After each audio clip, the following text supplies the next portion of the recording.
Shedeur Sanders just threw 4 touchdowns in training camp practice, while Deshaun Watson and Gabriel could only manage 3, and that single number has pushed the Cleveland Browns straight into total internal chaos.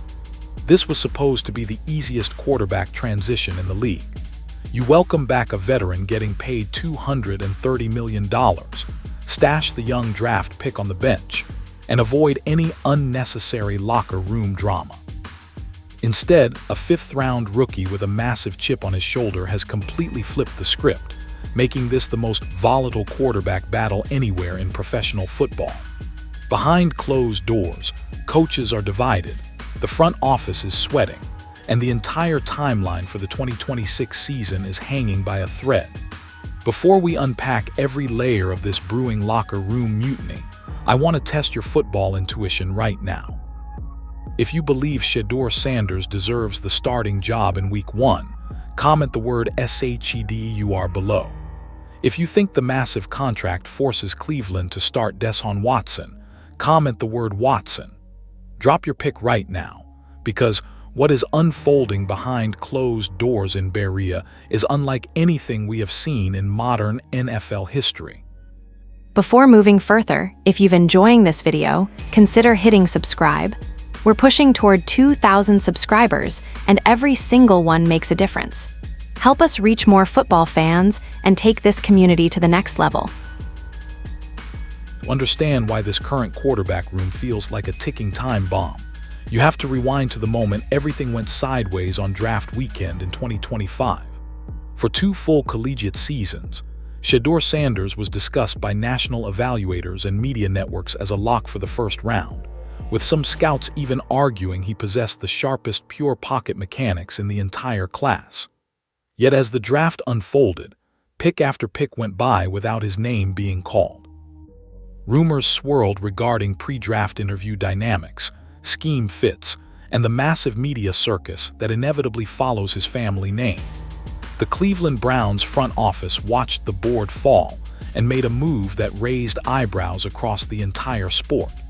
In the 3rd round, they selected Gabriel, signaling to everyone inside the building that Gabriel was their preferred developmental heir.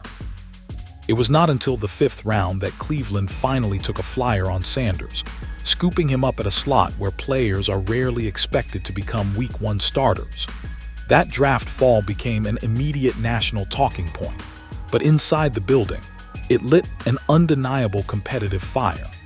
Sanders arrived in Ohio with 0 guarantees, sitting dead last on the organizational pecking order behind established veterans and a higher drafted rookie.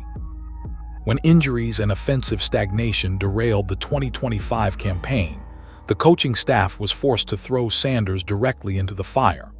What followed was a rookie campaign that was undeniably turbulent, yet filled with electric flashes of high-end capability. In 8 appearances and 7 starts, the rookie completed roughly 57% of his passes for 1,400 yards, 7 passing touchdowns, and 10 interceptions.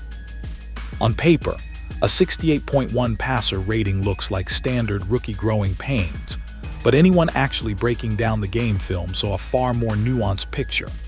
In his very first professional start, Sanders led the Browns to an emotional victory, becoming the first rookie quarterback to win his debut start in Cleveland since 1995. That broke a 30-year curse that had swallowed dozens of former high-profile draft picks. His true arrival came on a freezing afternoon in December during a matchup against the Tennessee Titans. Operating behind a decimated offensive line and facing a ferocious defensive front, Sanders stood tall in the pocket and unleashed an absolute masterclass. He racked up 364 passing yards and 3 touchdowns, demonstrating elite anticipation on deep intermediate crossers and back-shoulder boundary fades. The franchise ultimately stumbled to a miserable 5-12 finish, leading to the immediate firing of head coach Kevin Stefanski. Yet even amidst the wreckage of a lost season, Sanders gave the fan base something it had not experienced in years: legitimate hope. He showed a rare ability to handle intense defensive pressure without panicking, delivering tight window strikes while taking massive hits from unblocked pass rushers. Teammates openly rallied around his competitive demeanor, praising how quickly he commanded the huddle as a 23-year-old fifth-round rookie. The locker room saw a quarterback who fought through every snap, even when the season was completely lost and the playbook was severely restricted. Sanders proved that the draft day slide was not an indicator of his professional ceiling, but rather a catastrophic misevaluation by 32 front offices. He carried himself with the quiet confidence of a franchise passer, absorbing every defensive look thrown his way and translating complex coverage rotations on the fly. Before going further, if you're enjoying this video, don't forget to smash that subscribe button. It really helps us keep bringing you the content you love. Share this video with your friends so they don't miss out on all the drama and excitement. But while the young quarterback was busy earning the respect of the locker room on the field, the franchise was quietly preparing for the return of a very expensive ghost. Sitting in the shadows of the entire quarterback conversation is the most polarizing contract in the history of American sports. Back in 2022, the Cleveland Browns made the earth-shattering decision to trade away a king ransom of draft assets to acquire Deshaun Watson, immediately signing him to a fully guaranteed 5-year, $230 million extension. That deal completely altered the financial landscape of the NFL, creating immense pressure on the organization to reach a Super Bowl. Yet from the very moment Watson arrived in Ohio, the investment has looked like an unmitigated disaster. Over the course of 4 calendar years, Watson has managed to appear in just 19 total regular season games. His tenure has been completely derailed by severe injuries, including fractured shoulder bones and, most devastatingly, back-to-back Achilles tendon ruptures. His last live snap in a regular season NFL game dates all the way back to October of 2024. For nearly 2 full calendar years, Watson has been confined to training rooms, rehabilitation facilities, and sideline viewing areas while collecting unprecedented guaranteed paychecks. The medical reality of consecutive Achilles ruptures on the same lower extremity cannot be overstated when evaluating a quarterback whose entire play style relies on explosive off-platform movement and escapability. In his prime, Watson thrived on extending plays outside the pocket, breaking arm tackles, and generating torque from awkward body positions. But scouts and medical analysts have pointed out that severe lower body trauma fundamentally alters a passer kinetic chain. Without explosive push-off power in his plant foot, velocity on boundary throws drops significantly, and pocket mobility becomes severely compromised. Reports from local beat writers have suggested that during private off-season workouts, Watson looked hesitant to fully drive through his lower half on deep outside-the-numbers routes. When a quarterback misses almost 2 full seasons of real-time NFL speed, their internal clock slows down, and their ability to process complex coverages inevitably degrades. Watson is now stepping back onto an NFL practice field at 30 years old, trying to reclaim the dominance he once displayed nearly half a decade ago, all while carrying the psychological burden of an unforgiving local fan base that has largely grown exhausted of the unfulfilled promises. The locker room dynamic surrounding Watson is equally complicated. While teammates have publicly maintained professional support, the reality of a massive salary disparity creates unavoidable tension when on-field performance fails to match the compensation.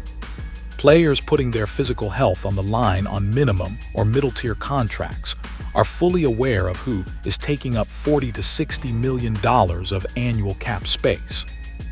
When that high-earning leader is consistently unavailable on game days, an emotional disconnect naturally begins to form.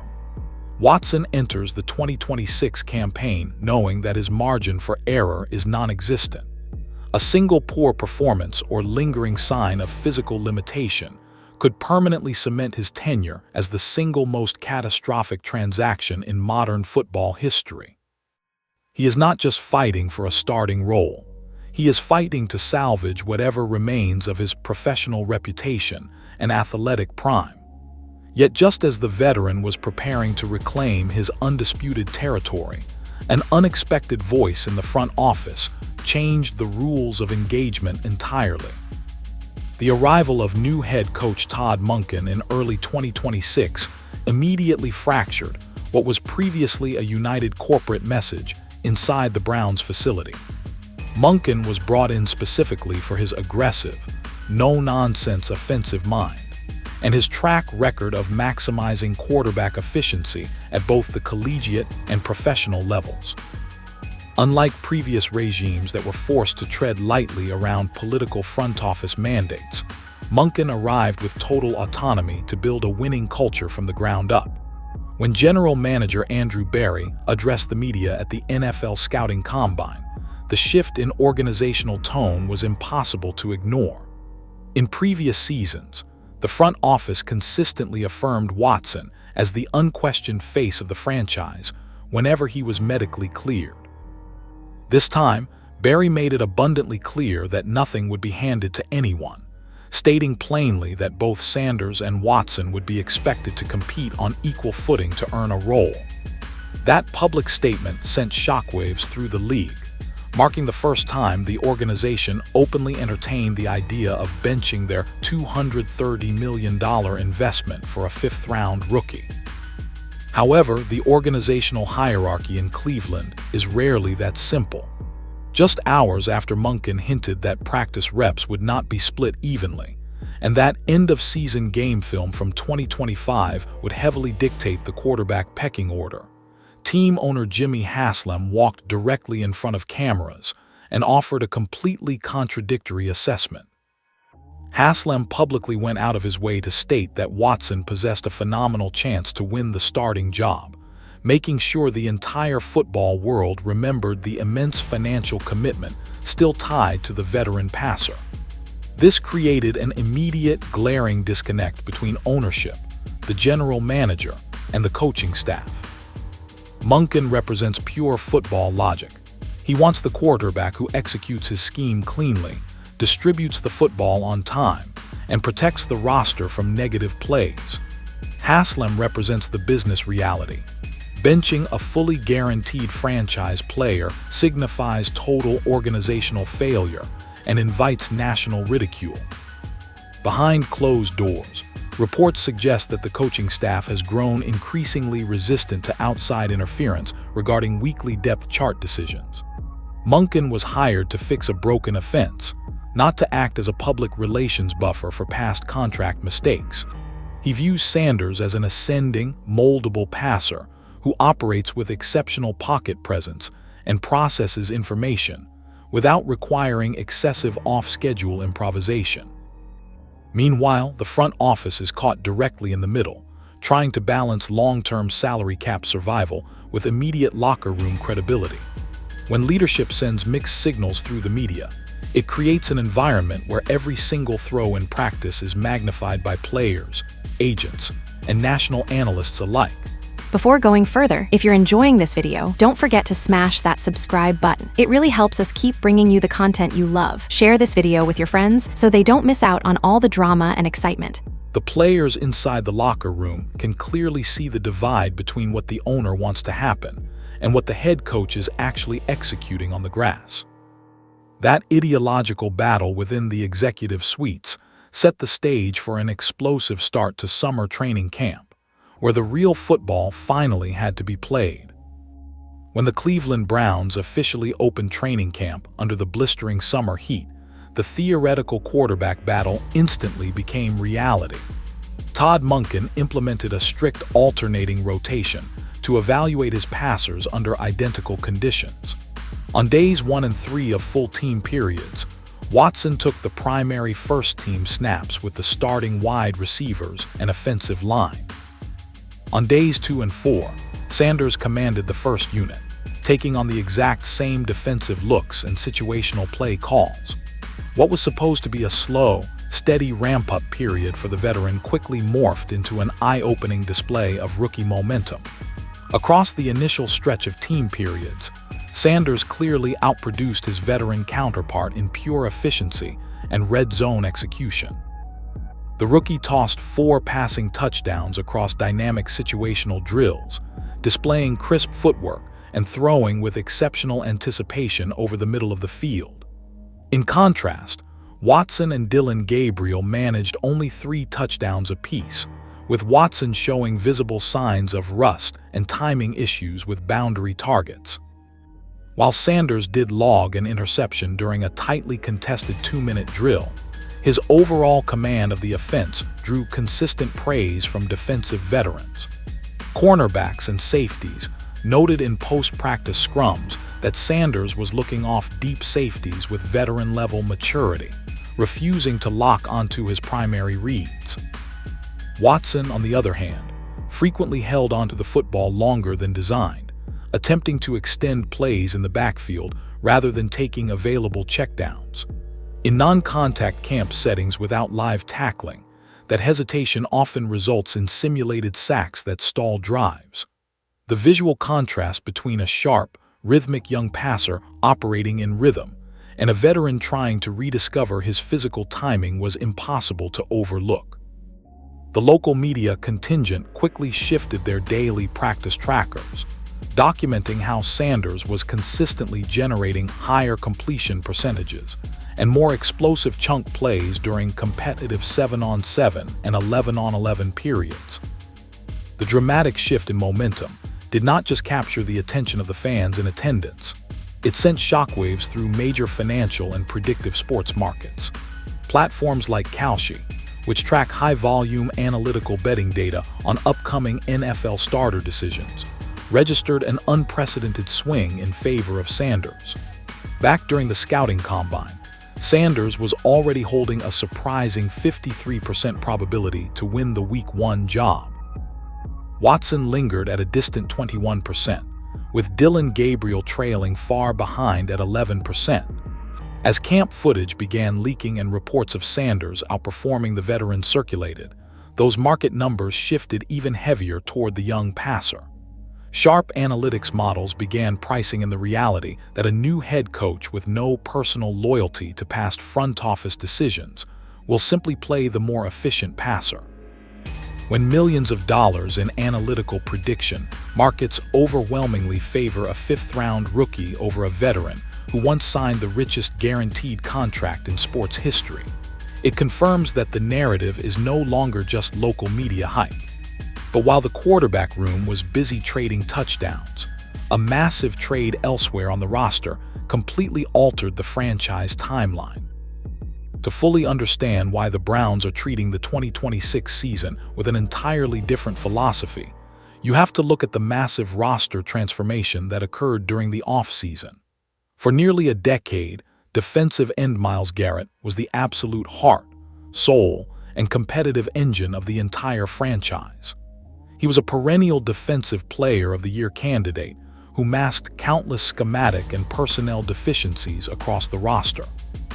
But in a move that signaled a total teardown and structural reset, the Browns front office engineered a blockbuster trade, sending Garrett to the Los Angeles Rams in exchange for rising edge rusher Jared Verse and a massive haul of future premium draft capital. That single trade sent an unmistakable message across the league. Cleveland is no longer attempting to artificially prop up an aging, expensive core. They are officially building for the next 5 years, tearing down high-salary veteran pillars to accumulate cheap, controllable young talent. Trading away a generational defensive talent completely changes the mathematical equation at the quarterback position. When a franchise possesses a top-3 defense capable of holding opponents to 17 points per game, starting a cautious, expensive veteran who manages the game can theoretically lead to wildcard playoff contention. But when that elite defense is traded away for future assets and young developmental pieces, the team enters an active rebuild. In a rebuilding environment, dedicating game repetitions to a 30-year-old quarterback with massive physical question marks and an expiring athletic timeline makes absolutely zero long-term sense. The organization desperately needs to find out if they already have their long-term franchise centerpiece on the current roster before entering next spring draft loaded with premium draft capital. If Sanders proves he can carry an offense through the ups and downs of a 16-game schedule, The Browns can direct all of their newly acquired draft picks towards surrounding him with elite offensive line talent and perimeter weapons. Starting Watson in the middle of a full-scale organizational rebuild creates a massive strategic conflict. If Watson struggles or suffers another severe physical setback, the franchise wastes an entire development year while watching his trade value and functional utility fall to absolute zero. Conversely, giving those live game repetitions to Sanders allows the coaching staff to stress test his processing speed, arm talent, and durability against starting NFL defenses.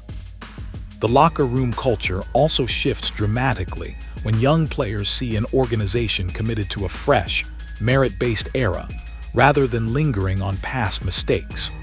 Jard Verse and the newly acquired defensive core represent the future of Cleveland football, and they require a young, hungry leader on the offensive side of the ball who matches their developmental timeline.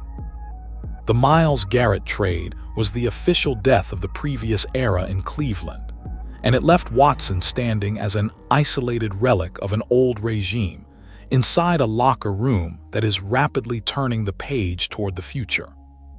With the ideological battle lines drawn and the franchise fully embracing a youth movement, Todd Monken established an intense, highly structured audition process to settle the quarterback debate once and for all.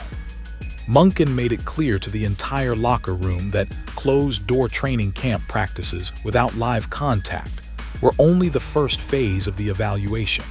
Before going further, if you're enjoying this video, don't forget to smash that subscribe button. It really helps us keep bringing you the content you love. Share this video with your friends so they don't miss out on all the drama and excitement. Beginning with the preseason opener on August 15th against the Chicago Bears, the quarterback competition transitions into live game condition, where opposing defensive coordinators are actively disguising coverages and dialing up exotic blitz packages. Monken structured the preseason schedule with extreme precision, guaranteeing that both Sanders and Watson would receive exactly one full starting opportunity across the first two preseason exhibitions. This structure removes any possible excuse of favoritism, giving both passers an identical platform to run the base offense against live defensive competition. The tactical demands of Monken offensive system require rapid processing and instant decision-making. Unlike previous ball control systems that relied heavily on wide zone rushing schemes and play-action bootlegs, Monken incorporates heavy spread concepts, empty backfield sets, and aggressive vertical passing concepts that force the quarterback to read coverage rotations post-snap. Sanders' natural collegiate background at Colorado, where he operated in an up-tempo, spread-based attack with minimal pass protection, gives him a significant schematic comfort level in this style of offense. Sanders has spent years developing the muscle memory required to quickly diagnose defensive leverage and deliver the ball on time before pass rushers reach the pocket. For Watson, this scheme represents a dramatic departure from the play-action, heavy protection schemes he operated earlier in his career. The preseason games will immediately expose whether Watson has regained the functional mobility needed to avoid live pass rushers when pocket integrity breaks down. The true climax of this quarterback tournament is scheduled for August 27th against the New England Patriots. Monken announced that whichever quarterback performs more efficiently over the first two preseason contests will be awarded the start in the third preseason game. In modern NFL scheduling, the third preseason game serves as the official regular season dress rehearsal, where the starting unit plays extended snaps to prepare for Week 1. That means the decision will not be made behind closed executive doors. It will be earned in front of national television cameras under real game pressure. If Sanders can carry his training camp touchdown efficiency into live game action against Chicago and avoid critical turnovers, he will effectively force the coaching staff to hand him the keys against New England. The entire organization is counting down the days to that opening kickoff, knowing that the outcome of these preseason drives will define the trajectory of the franchise for the rest of the decade. Beneath the tactical and schematic battles lies the cold, hard financial reality of modern NFL team construction. In today's league, possessing a high-performing starting quarterback on a cheap rookie contract is widely regarded as the ultimate competitive cheat code. Because Sanders was selected in the 5th round of the 2025 draft, his 4-year rookie contract carries a microscopic salary cap hit that barely makes a dent in the overall team payroll. That financial flexibility allows a front office to aggressively spend money on premium offensive tackles, lockdown cornerbacks, and elite pass-catching weapons in free agency. If Sanders proves he is a legitimate top 15 NFL starter, Cleveland instantly transforms into one of the most structurally advantageous franchises in football, holding an abundance of future high draft picks from the Myles Garrett trade, alongside massive available salary cap space. On the other side of the financial ledger sits the catastrophic reality of Deshaun Watson contract. The $230 million fully guaranteed structure remains an absolute anchor tied around the neck of the front office. Every single dollar paid to an inactive or ineffective veteran is money that cannot be used to retain homegrown talent or pursue high-impact free agents. If the Browns bench Watson, they are forced to swallow historic dead cap numbers, openly admitting that the entire trade was a colossal failure. But modern NFL history has shown that falling victim to the sunk cost fallacy is the fastest way to destroy an entire franchise. Smart organizations cut their losses when an investment clearly fails, rather than compounding the mistake by playing an inferior option simply because of the numbers on a paycheck. The Denver Broncos established this exact precedent when they absorbed a historic dead cap hit to move on from Russell Wilson in order to kickstart their franchise rebuild. There is also the forgotten variable inside the room that cannot be ignored: Dillon Gabriel. The 3rd-round rookie started 6 games in 2025, showing solid accuracy and pocket mobility despite limited physical size. Gabriel's presence ensures that if the starter struggles, another young, cheap option is waiting directly on the bench. The Browns are no longer trapped in a situation where they have to rely on an aging veteran to save them. The franchise is standing at a historic crossroads. They can either continue to let a massive contract dictate their on-field identity, or they can fully embrace the modern NFL formula, hand the keys to a dynamic, low-cost young passer, utilize their massive draft capital, and build an explosive, sustainable contender from scratch. The evidence on the field, the movement in the betting markets, and the philosophy of the new coaching staff all point directly in one direction. The Shedeur Sanders era in Cleveland is not just coming, it may already be here. The Cleveland Browns are standing on the edge of a franchise-defining decision that will reverberate across the entire NFL for years to come. What started as a chaotic training camp battle has exposed a massive truth. The era of relying on past reputations and massive guaranteed contracts is officially over in Cleveland. Shedeur Sanders has defied his 5th-round draft slide, outproduced the highest-paid player on the roster, and captured the momentum of an entire locker room that is desperate for fresh, fearless leadership. Whether Todd Monken officially announces the rookie as the Week 1 starter or gives the veteran one final opportunity to prove his body can hold up, the future of this organization has clearly shifted toward the new generation. This quarterback battle is going to set the tone for everything this franchise accomplishes over the next decade. If you want the most unfiltered, high-level tactical breakdowns, breaking locker room news, and instant reactions the exact second the starting quarterback is officially named, you need to be locked in right here. Make sure you smash that subscribe button and turn on post notifications. We are tracking every single practice rep, preseason drive, and front office maneuver so you never miss a single detail. Here at Gridiron Ground. If you're enjoying our Browns and Shedeur Sanders coverage, hit that subscribe button and be part of the journey. Let's build this community together. Thank you for watching the NFL Update. Drop your final Week 1 predictions down in the comments.